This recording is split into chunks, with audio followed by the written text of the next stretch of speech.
What's up, y'all? Grumpy Sound Guy here. This week marks 1 year of the Grumpy Sound Guy. I can't believe it. It really feels like it's been so much longer than a year, but my God, so much stuff has happened in the last year. It was May 17th, which was yesterday. Today's the 18th, that I posted my first TikTok video. Basically, the TikTok thing was just me ranting and raving about all the stuff that drives me nuts about being a sound guy in the middle market, music scene.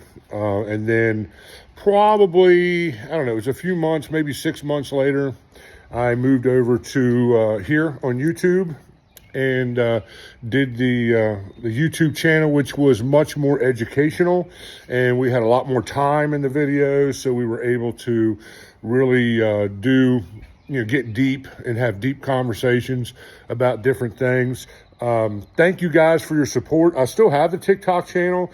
It's tough for me with my big mouth and a lot to say to squeeze everything into 3-minute segments. They were giving us 5 minutes there for a while, but for some reason that's kind of disappeared, and who knows what's going on with TikTok these days with how the government is trying to shut them down and all that crazy stuff. So YouTube was just a safer place to be. I'm still going to post some rants and some raves and stuff over there on TikTok, but really the good stuff is over here on YouTube. So thank you for joining me here on YouTube, and thank you for wishing me a happy birthday, even though my real birthday is like in October. I'll take a spring birthday too. Who doesn't want 2 birthdays every year? That's kind of where we are. So, yeah, crazy stuff, man. I mean, starting the Grumpy Sound Guy thing was huge. I mean, within the first 3 months, and I mean, I think I was getting, I don't even know, man. I was getting like 10 and 12,000 views per video over on TikTok. But all I know is, man, my phone just went nuts. I mean, I was just absolutely blowed up. I guess it just put me on everyone's, to-do list, or to, at the top of their thinking when it comes to middle market production, because between doing the Grumpy Sound Guy thing and buying my first mobile stage, it was a serious game changer for COP audio and staging. And I'm thankful for that. To God be the glory. We're a Christian company, and we openly, unapologetically acknowledge where our blessings come from, and that's from heaven. It all flows from heaven, and we try to be a company of integrity, even though I kind of lose my cool sometimes dealing with especially the Karens, which I got a TikTok video in the barrel right now for a Karen situation I had to deal with a couple weeks ago at a little taco bar we did a gig at, and yeah, you guys are going to enjoy that one. Anyways, so I wanted to make this video and just say thank you, and just, I'm not going to take up a bunch of your time on the whole birthday thing, but thanks, guys. Thanks for supporting me. Thanks for supporting COP Audio. We are super stoked and happy with the way things have developed over the last year, and how things are developing in the year in front of us. Huge, gigantic stuff. We did about 175 shows last year.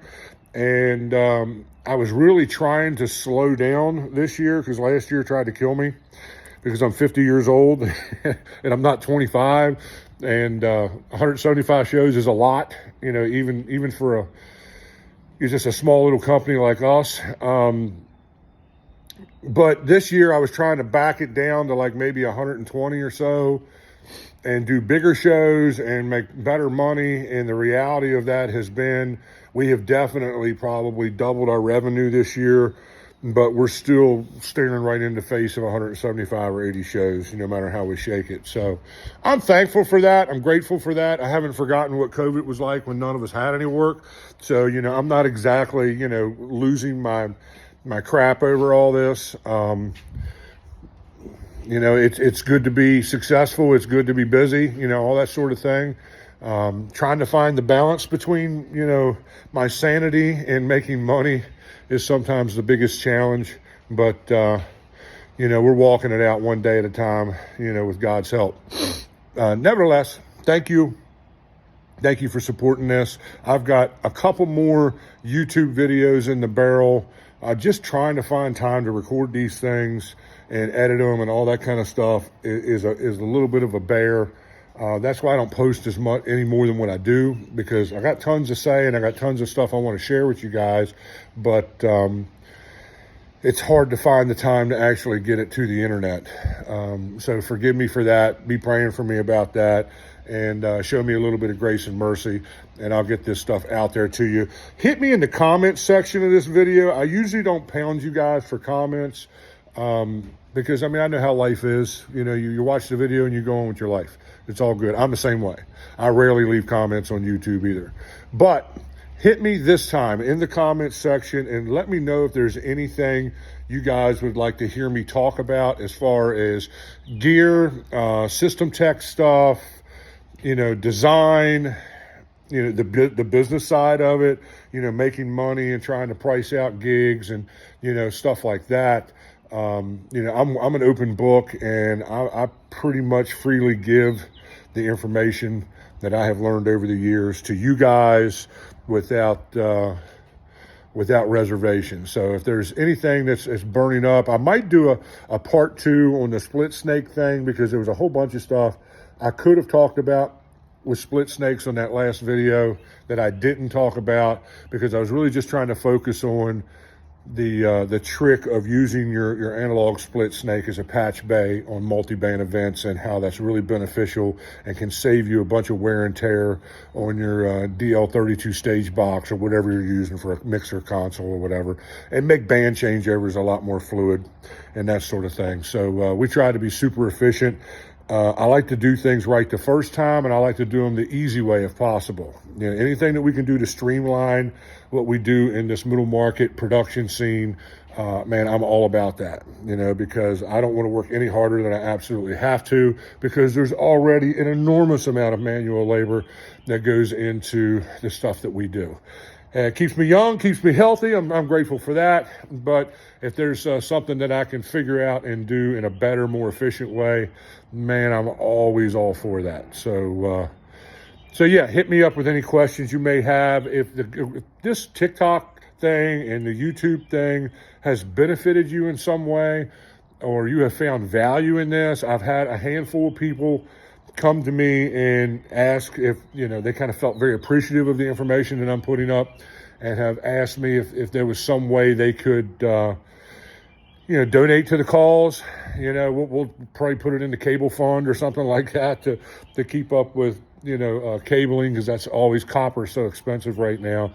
That's always a tough one. But if you feel so compelled, or you want to go to the swag store, if you go to this, I think it's clpswagstore.com, you can support us by buying, you know, some merch over there. There's all kinds of goofy, grumpy sound guy sayings on t-shirts, and CLP audio and staging merch over there. Go over there and get some merch. That supports us as well.